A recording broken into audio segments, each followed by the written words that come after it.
할렐루야, 함께 하신 주님을 찬양합니다. 오늘 같이 나눌 하나님의 말씀 느헤미야 13장 1절부터 14절까지의 말씀을 통하여 다시 정결하게 라는 제목으로 같이 나누기를 원합니다. 자, 이제 성벽 재건이 잘 되어 하나님 앞에 봉헌도 하였습니다.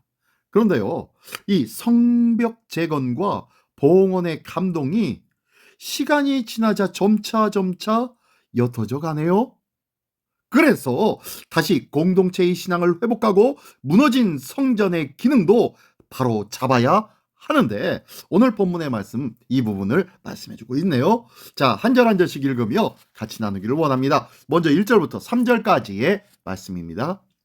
그날 모세의 책을 낭독하여 백성에게 들렸는데 그 책에 기록하기를 암몬 사람과 모압 사람은 영원히 하나님의 총회에 들어오지 못하리니 이는 그들이 양식과 물로 이스라엘 자손을 영접하지 아니하고 도리어 발람에게 뇌물을 주어 저주하게 하였습니다.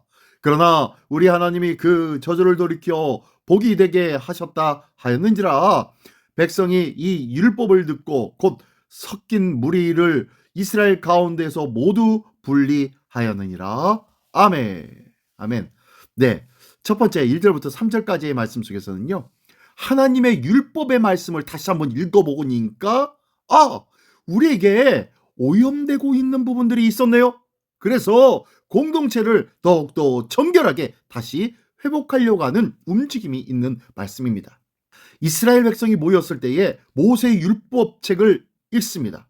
근데요, 그 말씀을 읽다가 암몬 사람과 모압 사람을 회중에 들이지 말라는 규정을 발견하게 된 것이죠. 이에 백성들은 이스라엘과 섞여 살던 모든 이방 무리를 분리하여서 공동체를 더욱더 정결하게 하였다라는 내용이 오늘 본문의 말씀입니다. 말씀은 공동체의 부족한 부분이 무엇인지, 어그러진 부분이 무엇인지를 새롭게 하고 바로잡아주는 기준이 되어 줍니다. 잘못된 관습이나 영적 혼합이 자연스럽게 자리 잡고 있을 때라도 하나님의 말씀을 읽고 들을 때에 비로소 그 죄가 명확하게 드러나고 보여지는 것이에요. 그래서 회복을 할 수가 있는 것입니다. 하나님의 말씀을 그래서 읽어야 합니다. 하나님의 말씀을 읽어야 무엇이 잘못된지를 명확하게 볼 수 있는 것이에요. 하나님의 말씀을 보지도 않고 우리는 정결하다고 스스로 착각하는 경우가 많다는 것이죠. 하나님의 언약 공동체가 거룩함을 유지하기 위해서는 하나님의 말씀을 읽고 또 들어야 합니다. 신앙생활이 흐트러질 때의 해결책은 바로 더 강한 의지력보다 말씀의 빛에 비추임 받는 것이에요. 내가 이렇게 해야지, 더 노력해야지가 아니라 하나님의 말씀이 어떠한지 이 말씀의 빛으로 비추임을 받는 것이 나의 부족하고 나약한 부분들을 다시 발견하고 적나라하게 그 부분들을 해결할 수 있는 기회가 된다는 것을 기억하십시오. 하나님의 거룩한 진리의 말씀이 비추어질 때에 내 삶에 들어온 잘못된 가치관과 관계와 습관들이 어떻게 잘못되었는지를 분별할 수가 있는 것입니다. 성도와 교회는 영적 순수성을 지켜야 할 줄 믿습니다. 이를 위해 필요한 것이 말씀인 거예요. 말씀이 없는 곳에는 부정함이 있고 말씀이 없는 곳에는 죄악이 싹틀 수밖에 없다는 것을 기억하십시오. 하나님의 말씀 앞에 정기적으로 내가 서는 훈련이 필요한 거예요. 자, 하나님의 그 거룩한 진리의 말씀을 기억하면서 계속해서 볼까요? 4절부터 마지막 14절까지의 말씀입니다.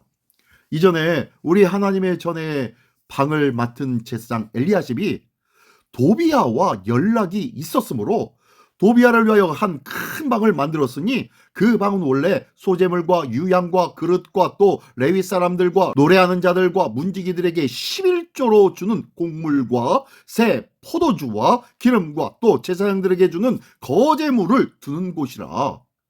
그때에는 내가 예루살렘에 있지 아니하였느니라. 바벨론 왕 아닥사스다 32년에 내가 왕에게 나아갔다가 며칠 후에 왕에게 말미를 청하고 예루살렘에 이르러서야 엘리야십이 도비야를 위하여 하나님의 전 뜰에 방을 만든 악한 일을 안지라.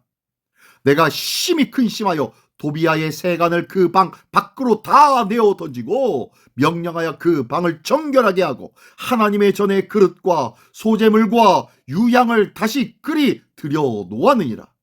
내가 또 알아본즉 레위 사람들이 받을 몫을 주지 아니하였으므로 그 직무를 행하는 레위 사람들과 노래하는 자들이 각각 자기 밭으로 도망하였기로 내가 모든 민장들을 꾸짖어 이르기를 하나님의 전이 어찌하여 버림바 되었느냐 하고 곧 레위 사람들을 불러 모아 다시 제자리를 세웠더니 이에 온 유다가 곡식과 새 포도주와 기름의 11조를 가져다가 곳간에 드림으로 내가 제사장 셀레미야와 서기관 사독과 레위 사람 부다야를 창고지기로 삼고 마따냐의 손자 삭굴의 아들 하난을 버금으로 삼았나니 이는 그들이 충직한 자로 인정됨이라.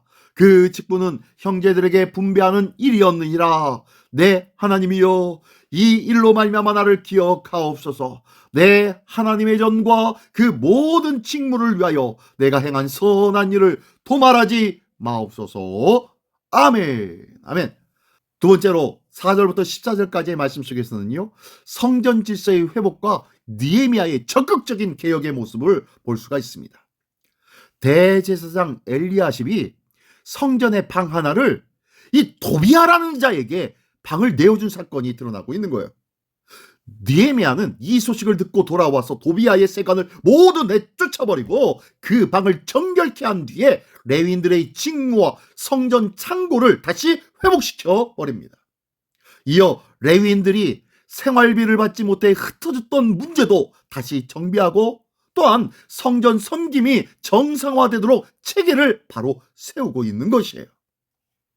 하나님을 위한 공간이, 성전에 있었던 성전 곳간의 공간이 세속적 이해관계로 더럽혀질 수 있음을 보여주고 있다는 거예요. 느헤미야는 하나님의 집을 위해 단호한 결단과 용기를 보이면서 타협 없이 거룩함을 회복하였습니다. 성전의 생활 질서가 무너지면 예배 전체가 흔들린다는 사실을 기억해야 합니다. 신앙에는 때로 단호함이 필요합니다. 잘못된 것과 타협하면 영적인 본질이 무너지기 때문입니다. 교회와 가정, 개인의 삶 속에서 하나님께 드려야 할 것이 무엇인지, 또한 세속적 목적이 차지하고 있는 것은 혹시 있지는 않은지 점검하고 또한 점검해야 할 줄 믿습니다. 하나님 앞에 봉사와 헌신, 또한 예배의 자리가 흐트러지지 아니하도록 우리는 정기적으로 다시 점검하고 하나님의 말씀으로 회복되어지는 믿음과 결단이 필요하다는 거예요. 이 귀한 은혜와 결단이 있는 우리 모두가 되시기를 예수님의 이름으로 축원합니다. 기도하겠습니다. 전능하신 주님, 감사합니다. 하나님의 진리의 말씀 앞에서 저희의 삶을 비추어 거룩함을 잃어버린 부분이 있지 않은지 다시 돌아보게 하여 주시옵소서. 느헤미야처럼 하나님을 위한 자리들을 다시 온전히 세울 줄 아는 믿음과 담대함을 주시옵시고, 오늘도 저희 마음과 저희 가정을 우리 주의 성전처럼 지킬 줄 아는 믿음과 결단을 놓지 않는 자 되게 하여 주시옵소서. 오늘도 하나님의 진리 가운데 온전히 세움받는 우리 모두가 될 줄 믿사오며, 사랑하시는 우리 주 예수 그리스도의 이름으로 기도드리옵나이다. 아멘.